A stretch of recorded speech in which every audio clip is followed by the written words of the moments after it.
Well, we've got a couple minutes of introductions and things that I'm going to go ahead and kick off. Thanks for joining us in our webinar today about high quality impressions. I'm Jeff Montgomery, partner and strategist at Exclamation Media, which is the in-house media department for the Ampersand Agency, a branding firm based in Austin, Texas. Joining me today, whoops, sorry about that. We'll work through a few of those little issues as well. But joining me today is Webb Dreyfus, Chief Data Officer at OnSpot, a technology firm based in Boulder, Colorado, that specializes in device ID targeting, or as Webb likes to say, and I hope I get this right, Webb, historical geospatial analytics and targeting. Did I get it right? I love it. I love it. Great. I prefer device ID targeting. Also joining us is Emily Branson, a media manager at Exclamation. She's going to be running the show, making sure everything works properly, and we'll be feeding Webb and I a few of the questions you guys pepper us with. And she has a few housekeeping items, so I'm going to hand it off to her. All right. Thank you, Jeff. So just so everyone knows, our webinar will go about 35 to 40 minutes, and we'll save about 20 minutes at the end for any questions that y'all have. You can submit questions in that bottom panel that says Q&A. Go ahead and just type your question in, and if we have time, we can answer it. We are using the Zoom webinar function, just so everyone knows, so you should automatically be muted. That's not an issue. We've also set aside some time at the end to answer questions, but feel free to ask them as they come to mind, because we can always stop and answer a question if it feels relevant to the slide that we are speaking to. And just so everyone knows, we set up time on Zoom to run about an hour and 15. So we won't be kicked out if we don't end right at 1, but we are definitely going to work hard to get everyone out of here by 1. Webb, Jeff, anything I missed? Nope. Sounds good to me. All right. Well, before we get started and kick things off, I just kind of wanted to open up the floor to Jeff and Webb and see what have you guys been seeing since COVID? Any crazy news articles, anything new in the media world that has really caught your eye lately, just to kind of break the ice a bit before we dive in? Webb, you want to jump in? Sure. Yeah. So learning a lot about my children as I work from home, spending days and days together is interesting. But it's completely overly saturated on coverage, but I really do find the sort of the downfall of the cookie and the planning around what those ramifications will be, and how who wins in that world and who loses, and just I continue to be fascinated by the different players and their points of view. Obviously, the content providers get a lot of power. Nobody more powerful than Facebook in content.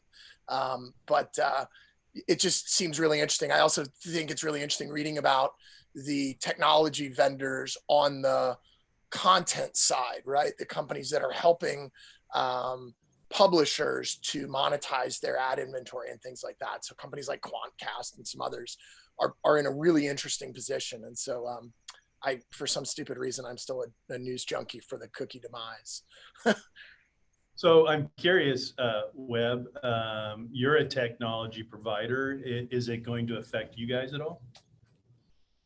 Sure. I mean, of course, I think it'll really impact the entire landscape, because it's not just going to be Google, right? It's Mozilla. It's going to be everybody, right? So cookies are going to go away. Third-party cookies are going to go away.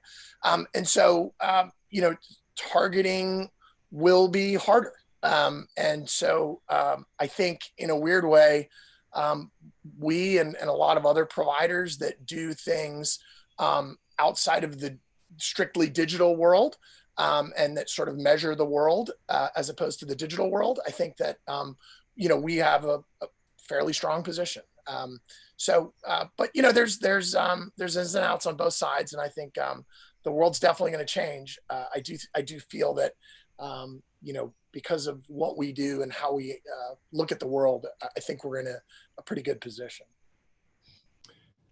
It's interesting. I think the thing other than COVID, but we've lived with COVID now 6-7 months, that struck me was the Department of Justice lawsuit filed against Google in the last week or two. I think everyone has the same kind of reaction of what Webb's talking about with third-party cookies, is that what is the world going to look like if somehow Google is broken up, et cetera. Having paid attention to the DOJ lawsuit against Microsoft almost 20 years ago, and that was a several-year battle, my sense is there will be changes, but it's not going to be anytime soon. And on the battle with the Department of Justice, if there's anyone that has the resources to draw that battle out and take them on, it is Google. And my sense is they'll be fighting a couple front war. They'll be fighting the lawsuit, but they'll probably be spending time and money in Congress to modify laws and possibly even mitigate whatever happens in the lawsuit. Yeah, I totally agree. Yeah, it's fascinating. I was reading an article today that was kind of dissecting the search part of that lawsuit. Really interesting read. And definitely we've definitely seen this movie before, right? The telecoms in 96 Telecom Act, and then the Microsoft lawsuits. So definitely not the first time we've seen this movie, but it's really interesting and fascinating to watch. Yep. Well, let's begin our webinar. That is a little bit of a sneak peek into how Webb and I think, and we'll walk you through a new targeting approach. This new targeting approach started about 3 years ago here at Exclamation Media. We'd been experimenting and perfecting this new approach. And it really started because, like most firms and even with clients, making sure that you can keep up with performance was just absolutely critical. And what we found was that by using this approach, we've consistently improved media performance by over 30%, and that's been on the low end. And additionally, and I would say especially over the last year and a half, perhaps more importantly, our high quality impression approach has led to consistently improving most of our clients' bottom line numbers. I think the thing that was interesting is when COVID hit, because we had been doing so much testing with this new targeting approach, we found we were surprisingly much more prepared to make whatever adjustments were necessary, even though none of us knew how long COVID might last, nor how it would affect each of our clients. In fact, the bigger problem we had was working with some clients who were afraid to make any media adjustments that COVID required. And that, for the most part, is why we put this webinar together, to help you understand how a high quality impression approach can improve your media performance, especially during COVID. So let's take a look at the agenda. We'll define high quality impressions. We'll discuss COVID's effects on media targeting and how a high quality impression approach helps. Then we'll walk you through 3 examples of high quality impressions. Webb's going to handle device ID targeting. I'll take on loyalty clubs and organic and paid social. And then we'll document some of the campaign performances we've seen using a high quality impression approach. And then finally, we'll go over some key takeaways. Let's take a look at what we mean by high quality impressions. High quality impressions is a new term we coined to describe our new approach to targeting that goes beyond the traditional demographic and geographical approach. There are several different ways to think and to create your pool of high quality impressions, which we're going to explain in greater detail throughout the webinar. but some of the critical characteristics are as follows. High quality impressions provide you with a richer pool of target audience members that will engage with your messaging at a much higher rate of performance. A high quality impression pool is tighter and denser, and we'll have some slides that will show you this, and much more customer rich. And finally, a high quality impression pool is dynamic and often helps develop and grow your online community. But let's take a quick step back in time to help you understand why we moved from the demographic and geographic targeting approach. When you think about it, or when you think about defining a target audience, what comes to mind? Probably age, gender, and geographic location, which when you think about it, were how rating services like Arbitron and Nielsen defined audiences on TV and radio over 50 years ago. And yet that's exactly how most people still set up their digital and social media audiences today. They might add on a layer of third-party interest, but targeting based only on a demographic and geographic approach with some interests is not enough. So we've created a visual to show you the two different targeting approaches. On this slide, you can see exactly what I'm talking about. On the left is the demographic and geographic approach. It's very broad and wide, which is why most media companies focus more on the number of impressions they're delivering instead of the amount of engagement and number of clicks they are getting. We've found that the demographic approach usually has a target hit rate of at most 2.5% to 5%, and often it's lower. So out of 1 million impressions, you might get 25,000 to 50,000 people to engage with your ads, which for most is pretty good. The high quality impression approach is on the right.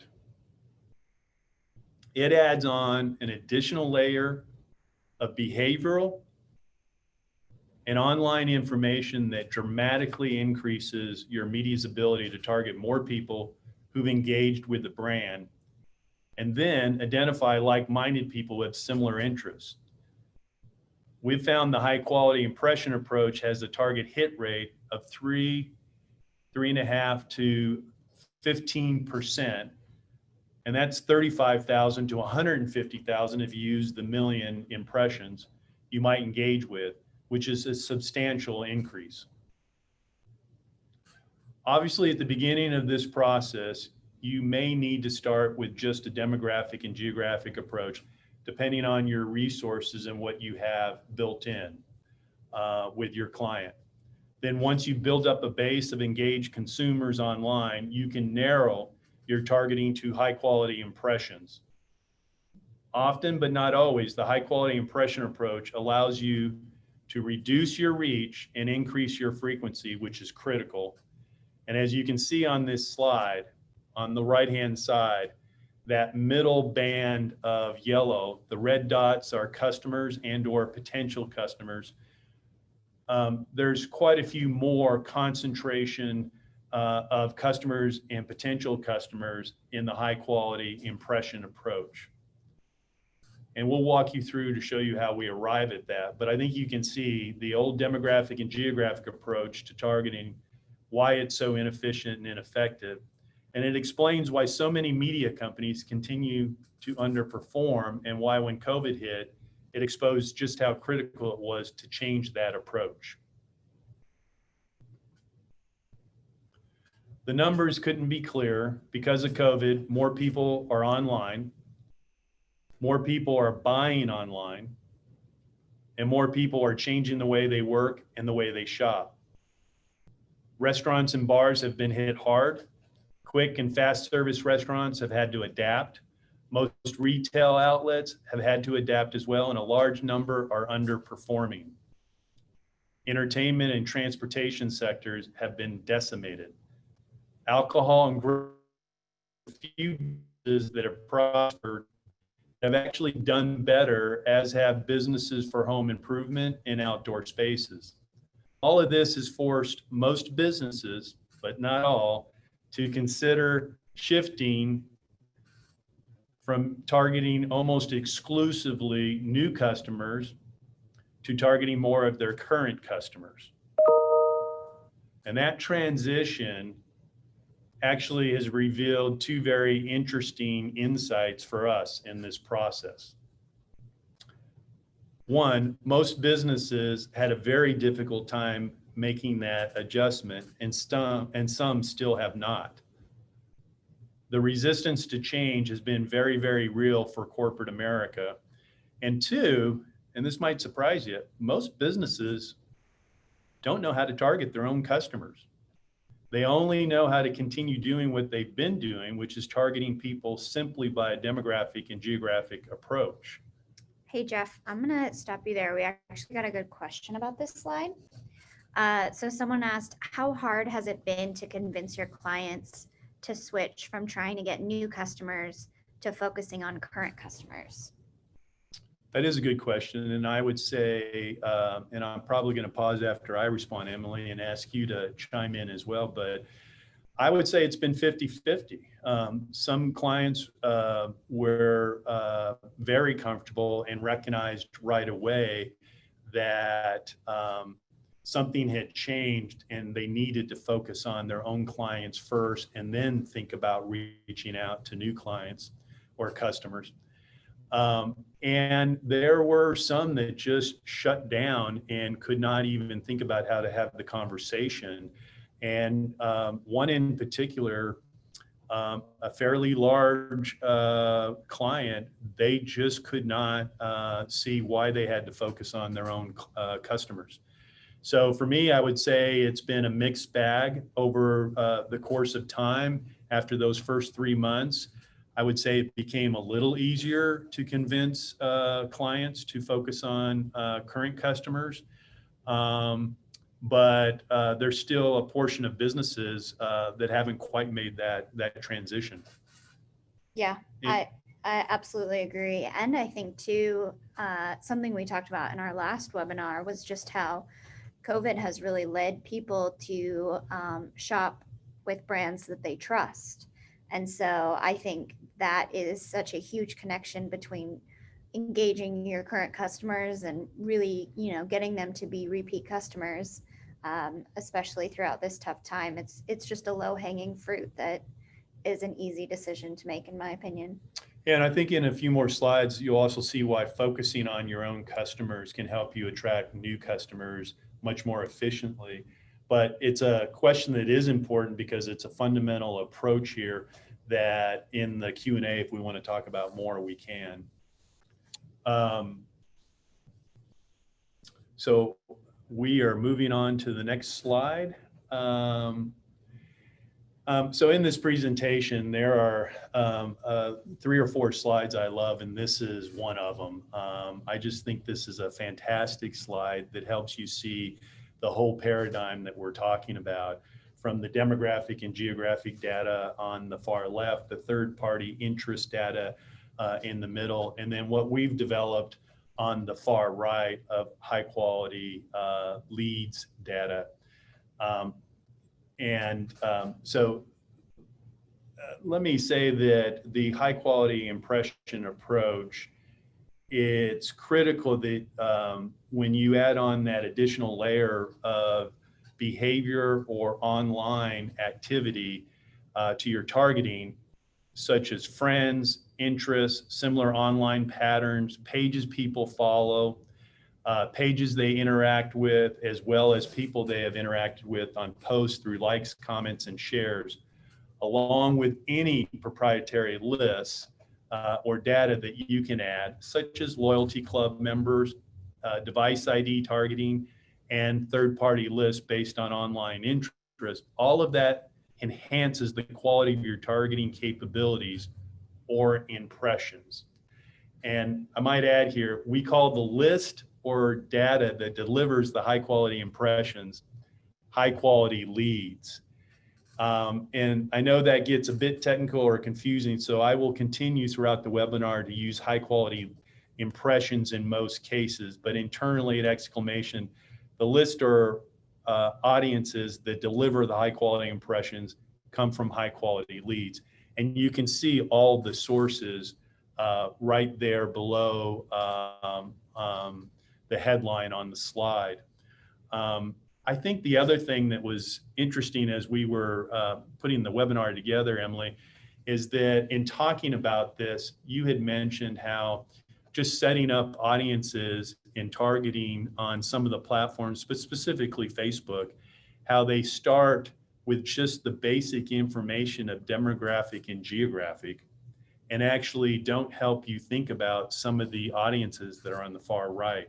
Yeah, absolutely. They really keep them siloed and separate. And as you're going through the flow of setting up a campaign, you definitely have to think and go out of your way to set up these audiences strategically, because the platforms definitely don't just naturally guide you to do so. And that's why we actually spend some time creating several of these kinds of audiences to put in the system and test. Demographic and geographic and some third-party list interests are always part of the targeting process, but it's these lists on the right that make the big difference. And by using the high-quality leads, you're now targeting people who are much more likely to be current core customers, and you have increased the number of potential new customers because of the engaged audiences, whether they've visited your website, loyalty club, organic, etc. Hey, Jeff, we got another good question for this slide. Someone asked, is the high quality impression approach more expensive? That is a good question. So let me say you need to break it up in a couple different ways. In general, depending on what your resources are and whether you have some of these lists already part of your program, if you have some of that, the additional cost is not that great. But if you don't have either a strong and robust organic follower program online, or your client does, then you're going to have to invest some money there. Or loyalty club. If you don't have a strong and well-maintained loyalty club, you're going to have to invest some money there, or device ID targeting. Those are the three strongest ways to build out a high quality impression approach. And so if you have some of those things in place, the cost is less. If you don't, then you have to invest a little bit of money over time. The actual cost of running the media on this is not very different at all. Some of these audiences will have a higher cost per thousand, but it's not substantial. And the results you get are so much more that the cost per engagement or click is substantially less. Yeah, absolutely. You have any thoughts on that, since you're in the middle and in the weeds, Emily, making it actually work? No, I mean, I think you really covered it well. And, while it might be more of an investment up front to get those high quality leads, once you've made that investment, I think it well pays off after you see the results from the high quality impressions that they deliver. And let me say, when you look at what we're really doing on the far right with the high quality leads, it's based on their online behavior, which makes them a high quality impression and not just a gross impression. That high quality approach adds that layer of targeting information on top of the demographic and geographic and interests, in a way that what it essentially does, it removes people who haven't exhibited either behavioral or online habits that suggest they are likely to either use your service, visit your store, or buy your product. And so when you think about this, is we're eliminating some portion of people that have never shown an interest online, either through connections with like-minded people or in saying they like and dislike things that suggest that they're actually even interested in your product. With that said, there are a number of different ways to develop a targeting pool of high quality impressions. We're going to walk you through just a few examples of how to create these high quality impression pools. We'll take a look at the device ID targeting, other customer bases such as loyalty clubs or VIP clubs, and organic and paid social. All three of these approaches start with existing customers as their base, and then with the platform's online capabilities, you can start to extend that targeting by up to 3 to 5 times, depending on that platform's algorithm, and that's the multiplier effect. We consider all of those targeting pools high quality leads, which deliver the high quality impressions. So let's take a deep dive into one of those approaches, device ID targeting. We're pleased to have Webb Dreyfus, the Chief Data Officer from OnSpot, a technology firm, as I'd mentioned, based in Boulder, Colorado. We've worked with Webb and OnSpot for about a year and a half now, and we couldn't be happier with their technology and how it's improved what we do for our clients. So Webb, help us understand what device ID targeting is and why it's so effective. Yeah, sure. Happy to do that, Jeff. Happy to be here. So I'll start with just a baseline of kind of what the technology is. Really, it starts with an aggregation of billions and billions of records, and those records are pretty simple. They have 3 really important pieces of information. One is the mobile advertising ID, which is a software-based identifier that's ubiquitous across operating systems on the mobile device, a timestamp, as well as a positioning, a lat-long combination with a minimum of 4 decimals of precision. That gets you to about 3 meters of accuracy in the real world. And then once you've done that, you can obviously overlay mapping capability with geocoded U.S. Postal Database and even some household demographics. And once you have that kind of put together, now you can really start to spatially identify devices that have been seen at certain places.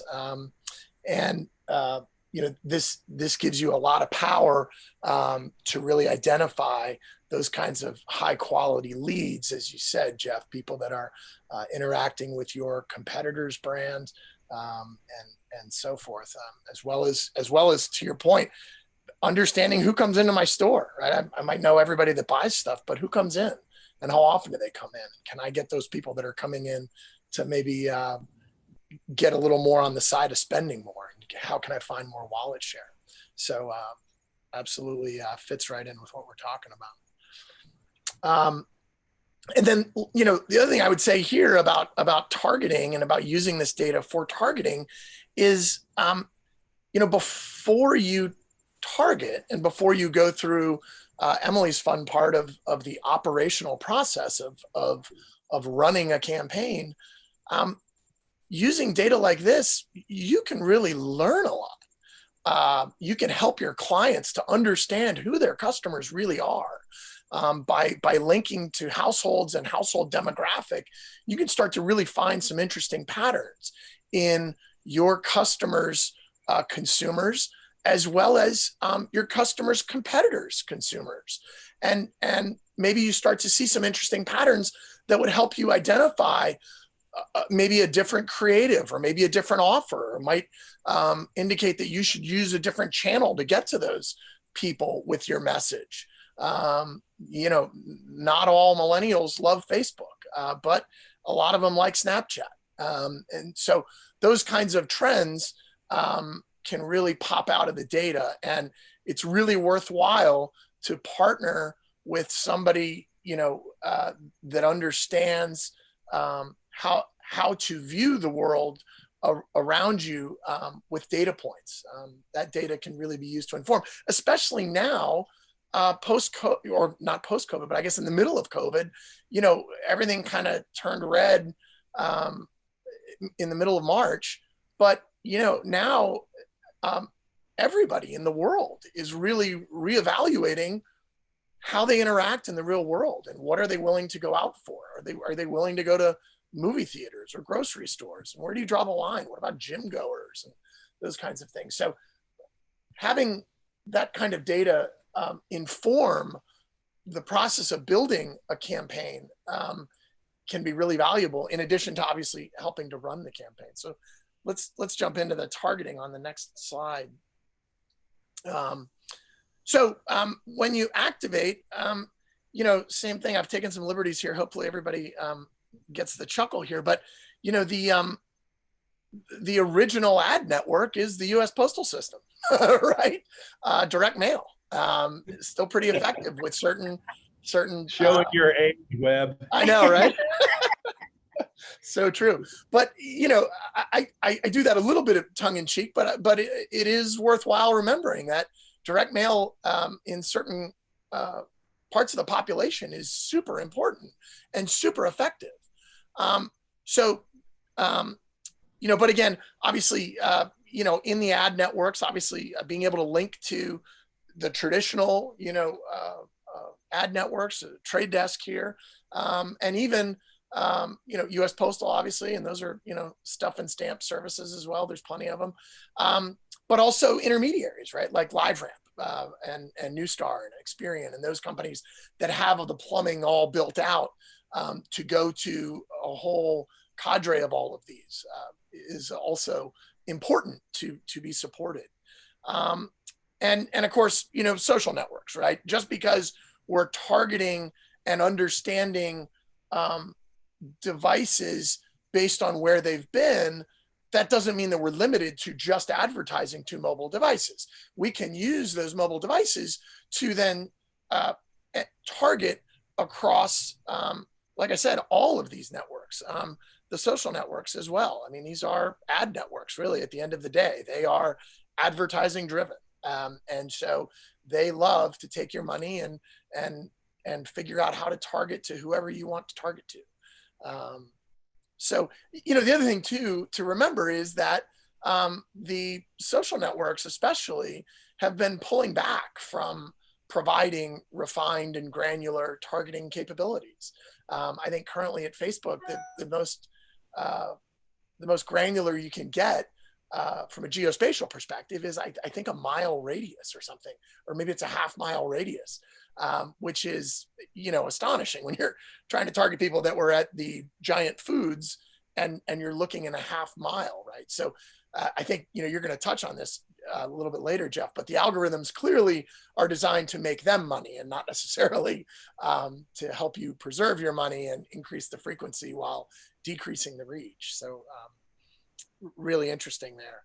And again, I think you can imagine, even for those that do have targeting, right? US Postal is zip code based, and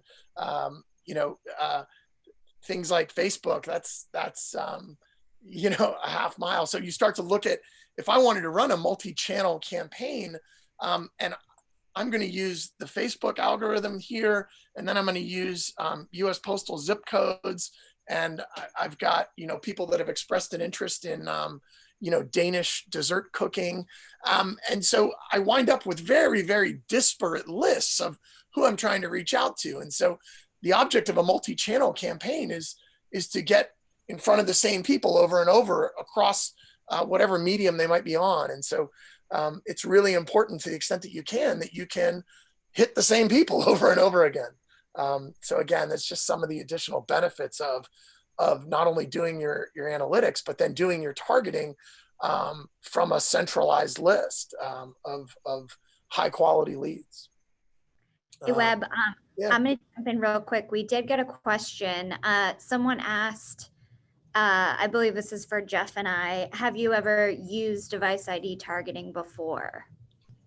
Do you want to take that, Jeff? Well, I'm going to let you start, but before we answer, Webb, in the process of learning what OnSpot can do, have we challenged you guys a little bit? Yeah, for sure. I think you were really aggressive in understanding the power of visit frequency, right?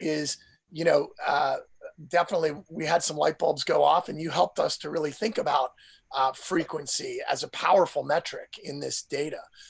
Devices that you only see once, that's something. Devices you see more than 15 times, maybe don't need to spend too much with those folks. But the folks that you see between 2 and 5 times, boy, it sure would be great to push them into those 10 times in a time period frequency. So yeah, absolutely. We, we enjoyed that you challenged us, and we enjoyed slicing the data. You helped us to think of new ways to slice the data, which is great. Well, I asked that because with most partners, some groups are set up and they're structured like an assembly line to only deliver what they have essentially created, even when it involves data and audience analysis, et cetera. And what I love about you guys is you are working with us in the data field to do some things. So the example you brought up is we had a client who had 2 or 3 very heavy competitors, and we wanted to do what's called conquesting, and that is to look at some of their soft customers that only frequent their stores a couple times in a 3-month period that we could pull over to our store. So that frequency of visits to both our client and frequency of visitors to our competitors, in working with you guys, it was a pleasure to be able to get our hands dirty and figure out how to solve that problem. Yeah. Emily, anything you want to add? Yeah, I mean, I think just in a nutshell, kind of what you both talked about was we weren't just using the data as an audience list. It was so much more than that, and it really went farther than that. But even speaking to the audience list itself, I think that's kind of the point of what we're talking about today, is we were able to use the audience list and the geospatial targeting in order to do just what we needed to do for some of our clients during COVID and reach their core customers and the people who had been in those stores. And we knew, had driven that foot traffic there, which I think is really valuable, especially in a time like now. Yeah, using data to, I'm sorry. Go ahead. No, I was just going to say, I think it really is important that if you're helping clients to advertise, it's really important that you understand and you can help them understand what's happening in the world around you. And the fastest way to do that is to incorporate data and to refine the lenses that you're using to see the world. So let's jump to the next. I know we're a little bit behind schedule, so I'll kind of zip through this a little bit. You're going to make this available to everybody, so certainly encourage questions after the fact as well. So then, we'll just touch briefly on the topic of measurement and attribution, right? Not only can we use this kind of data for analytics to understand who might be good targets for our product or service, we can then use that information to target those folks. And then once we've done that, to the extent that the call to action is for people to go somewhere in the physical world, as well as to visit an online property, we've just implemented pixel technology as well for tracking. So now we can understand when that call to action is to go somewhere, to go to a specific website, we want to be able to measure that. And so attribution is the topic of attributing a visit to the, in our case, the footfall visit to advertising spend. And so we've obviously built that into the platform as well, so that I can look. And again, you see, and then not only that, but now I can understand, well, who is converting, right? And so do I have the right message? Am I getting the people that I want? Am I excluding some people with the creative that I've got, or the offer, or the channel? And so this is a great way for agencies to build sort of an ongoing relationship, right? It's not just, hey, we ran your campaign and here's the results. It's, hey, here's what we learned about it. And here's what we might do differently next time. And so for companies and agencies that are really advanced, starting to look at this kind of information mid-flight and really understand what is happening, and are there some easy tweaks that I can make, or can I add a channel here or there, or do I need to tweak the offer so that I can improve performance?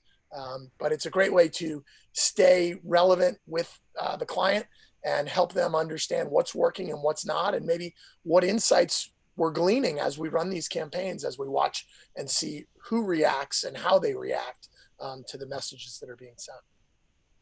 So we can move on from that. And then I just included some case studies here. Again, don't need to kind of bore everybody with it, but these are these are real world examples, right? Of people that go somewhere, right? Golf association, you can imagine that targeting, to use Jeff's vernacular, the old world targeting of demos and household income by zip code. You can imagine that those results really pale in the per sort of response rate versus when I can target people who I've seen on a golf course, right? There's a huge difference there. And so not surprisingly, right? The KPI of getting people to join the association was through the roof. They had a CTR of 1.53%, which again, when you look at regular banner ads thrown out, without this kind of targeting, you're talking about, 0.1%, right? And less. So really an order of magnitude different.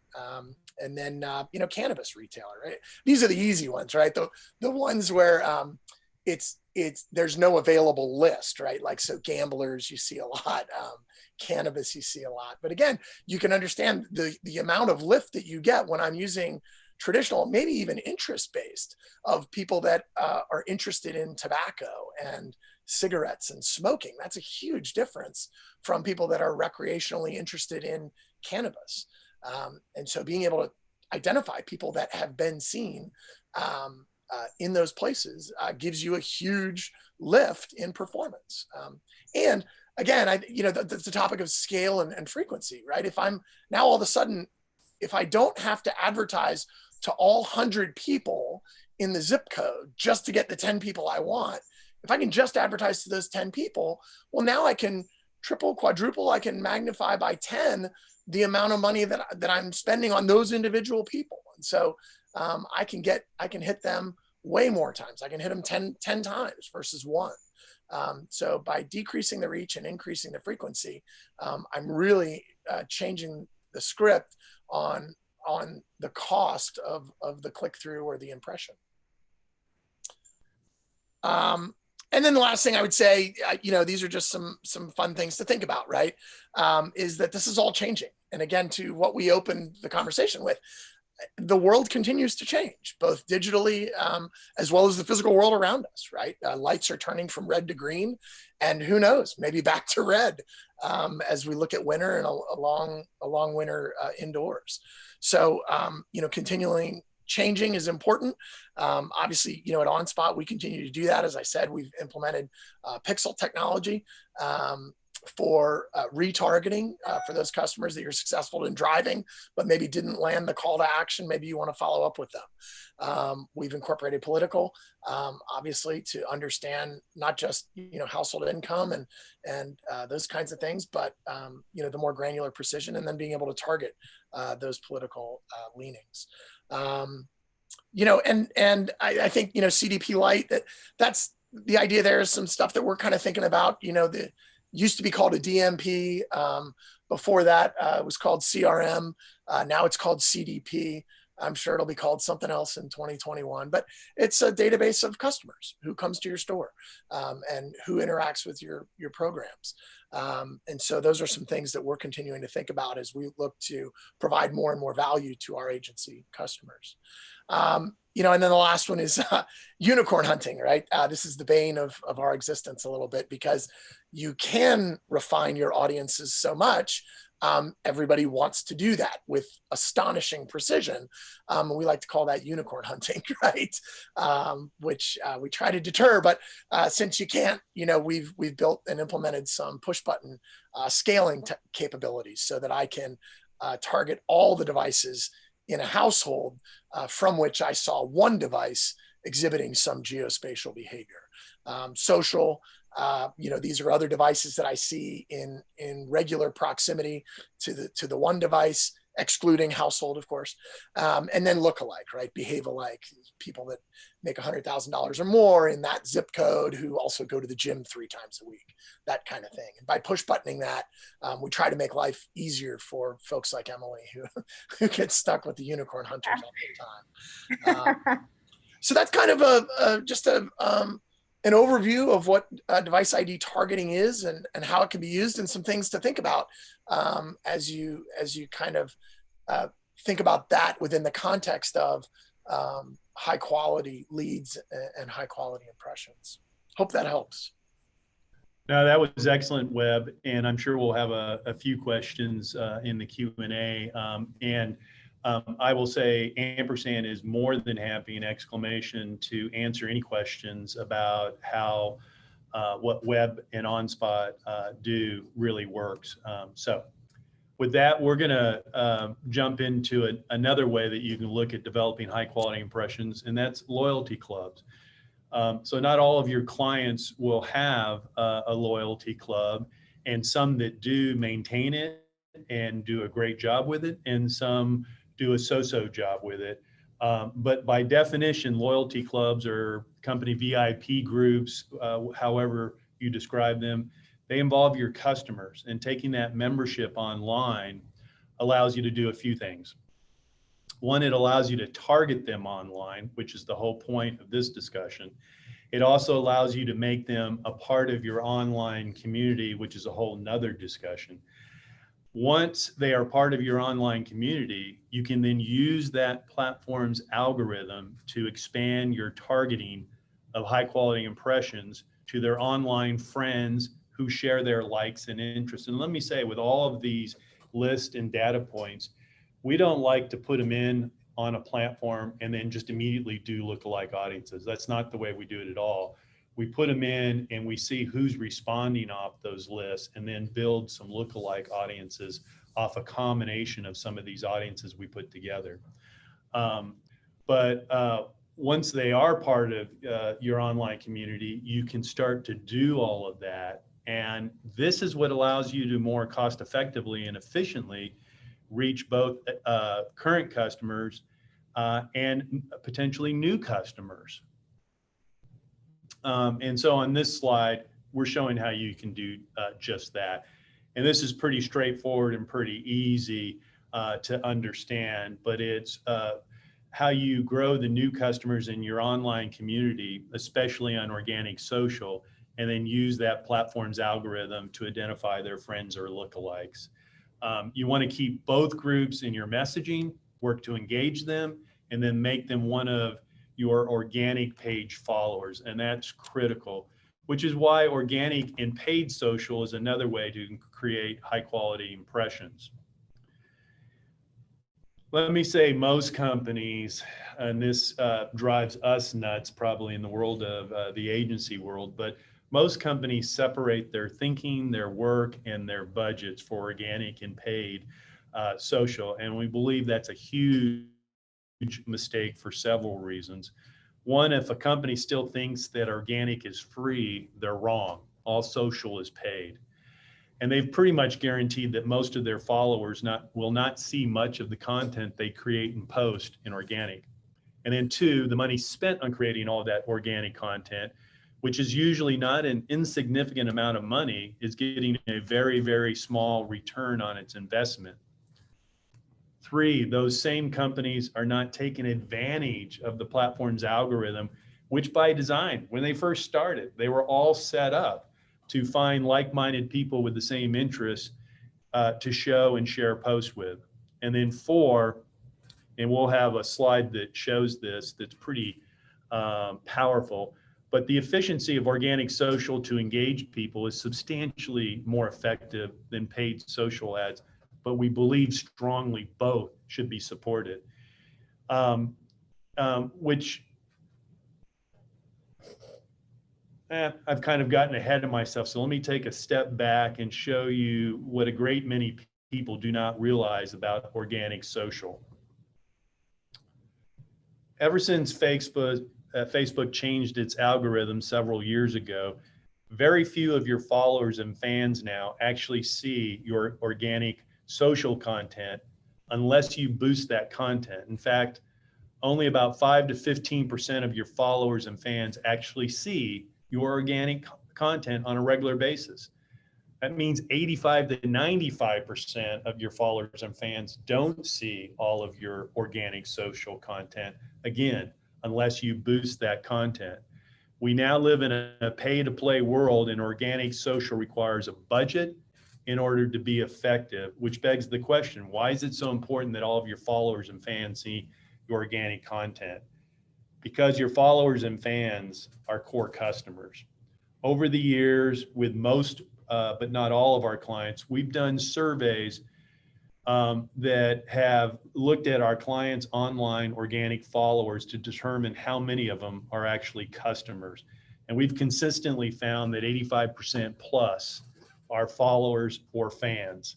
And what's more, a very high percentage of them, getting back to the frequency of visits that Webb mentioned, a high number of them were core customers that have a large number of return visits. So while prospecting and gaining new customers is important, it's equally important to maintain your loyal customers. And the easiest way to do that is to continue to engage with them on your organic social pages. And over the last several months, your customer base has become even more important because during COVID, people, as Emily said earlier, are supporting brands they trust. So your organic social pages are the best way to continue building that brand trust and engaging with this core customer base. This is one of my other favorite slides. Most businesses and brands, as I've mentioned, spend a significant amount of money to develop creative for social. You can see on the far left, all of your fans and followers. And as I've mentioned, what they don't realize is that the money they've spent is wasted if they're not putting some money behind the content.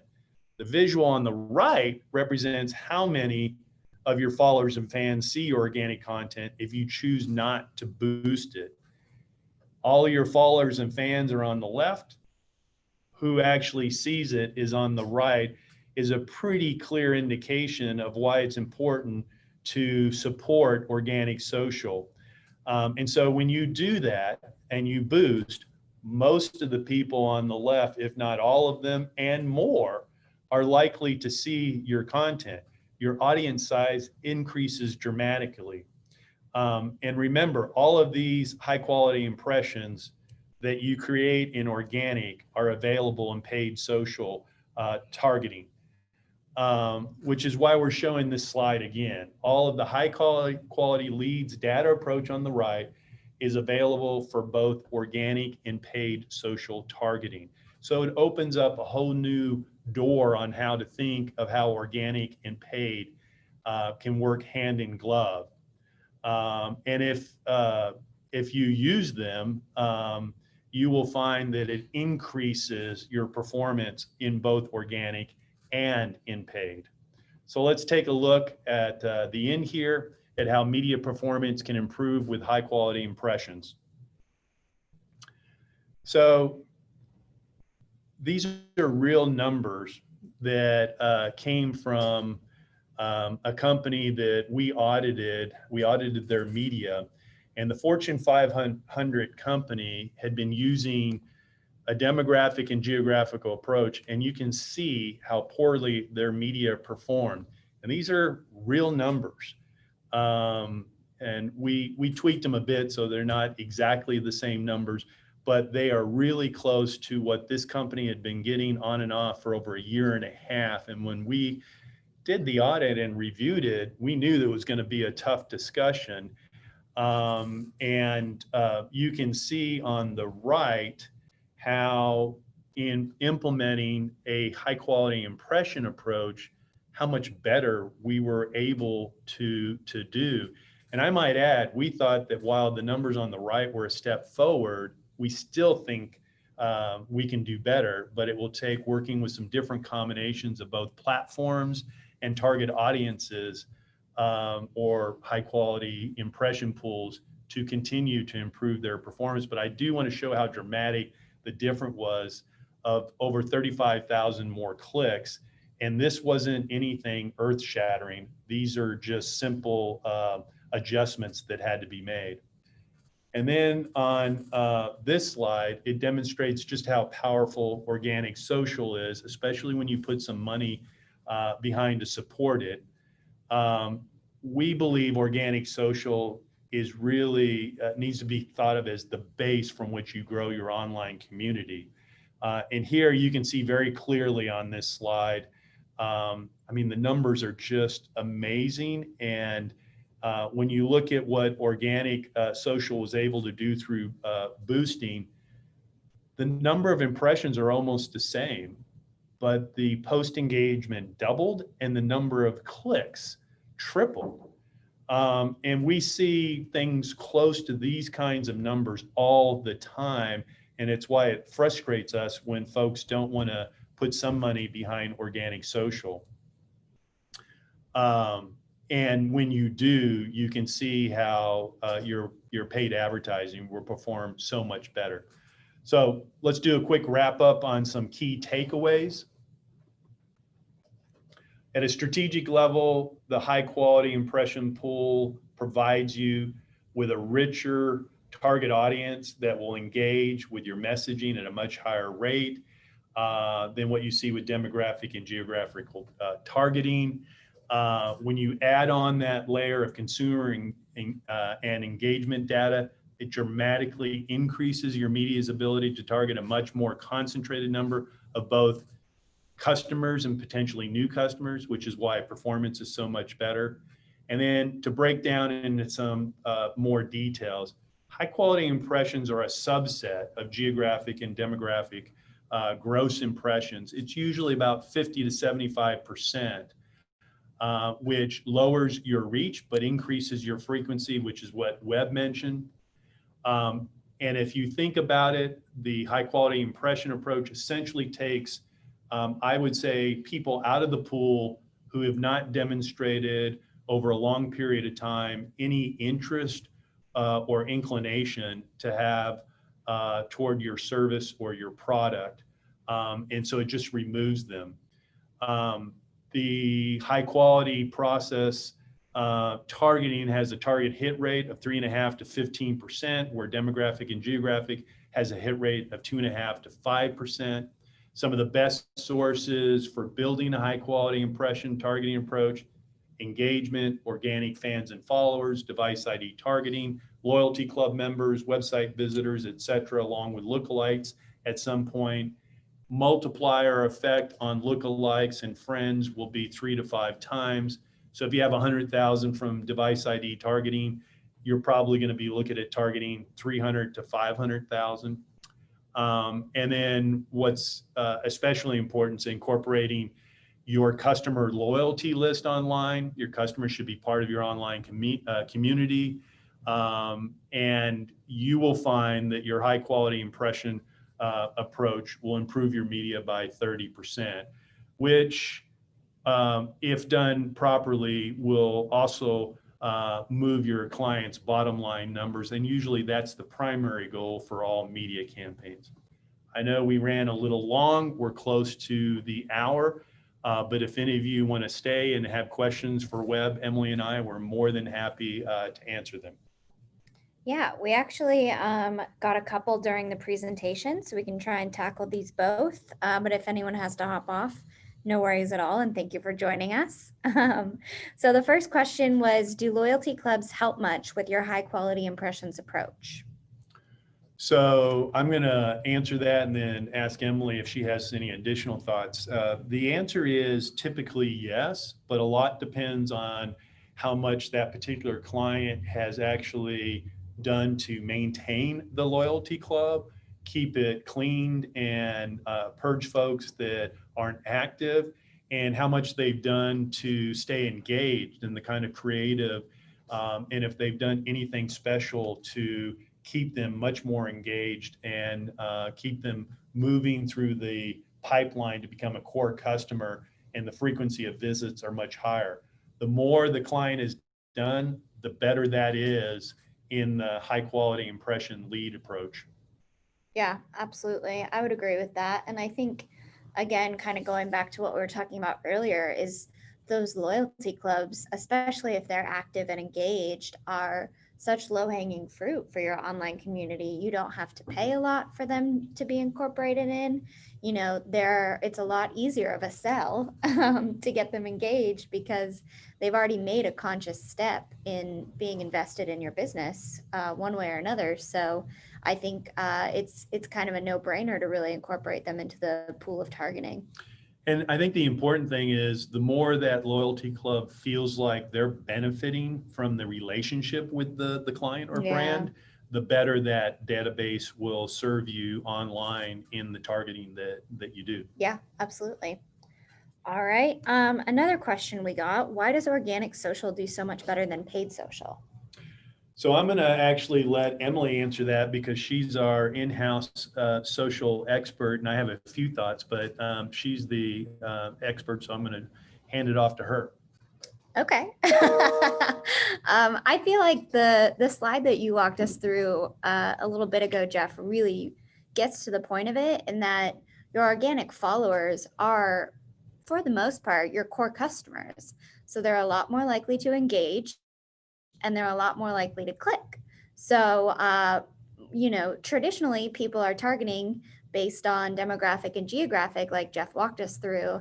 And so the likelihood of them engaging and clicking with something that they see in their feed versus someone who is a core customer and you paid for them to see that content, they're just so much more likely to click and engage and be a return customer.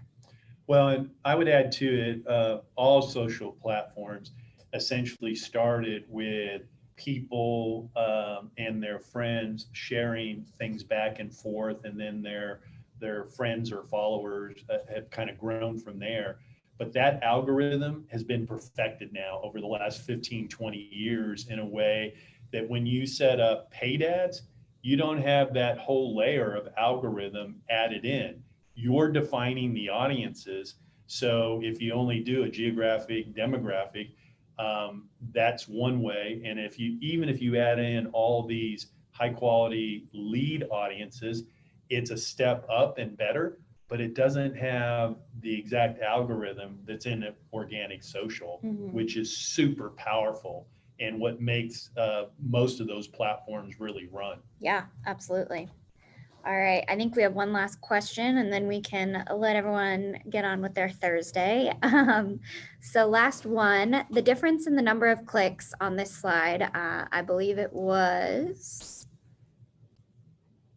this one. Difference in the number of clicks on this slide is crazy.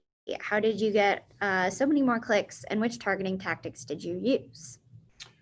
So let me answer it this way because it opens up the door to a number of everything. But we use the high quality impression leads to create some audiences. And you can see we had fewer impressions, but we're able to get substantially more clicks because we had better targeting. And this was a company that didn't have a long history, didn't have a loyalty club, had a very strong organic following, had no relationship with device ID targeting. So we had to work from the organic followership. But what I will tell you was the way they had actually, the previous media firm, been setting up their campaigns. And this is a little insight, just so you know, on some platforms, you can set up and you'll be asked for a goal or objective. Depending on which one you select, that can increase the amount of clicks and engagement, or it can minimize the amount of engagement and clicks. And they had set it up in a way that the algorithm actually minimized people to engage and click. So it wasn't as big a lift as those numbers suggest. We just did best practices plus with our new targeting approach, and the two combined produced much better numbers. And like I said, we actually think the numbers can be better than what you saw on the screen. Yeah, absolutely. And I think targeting is very fluid. It's not one specific thing that you implement and let it go. I think it's something that you continue to refine and work on and build on, which absolutely helps improve performance as you go on. That's absolutely correct. And I think Webb would agree with us that you have to go back to the data sources and make sure you're updating, but more importantly, reconfiguring some of the combinations of what you're either testing or running in order to keep performance at a level that is appropriate for the client. With Yeah, that, go ahead. As a data nerd, I'm a big fan of A/B testing and really measuring what you're doing as you do it so that you can improve. So Webb, thank you for joining us today. We were excited to have you. And like I said, if anyone wants to reach out to Webb, we'll make sure you can contact him. Or if you have questions for us, we're more than happy to help answer any questions and then point you in his direction. I will say we've got 2 additional webinars coming up in less than a month. Emily and the creative director at Ampersand, Brian, are going to put together a webinar on how to do organic social even better. And then after the first of the year, I'm probably going to head up a webinar about the effect COVID has had on changing consumer habits and what it means for the next 6 to 12 months and what all of us do. With that, we thank you.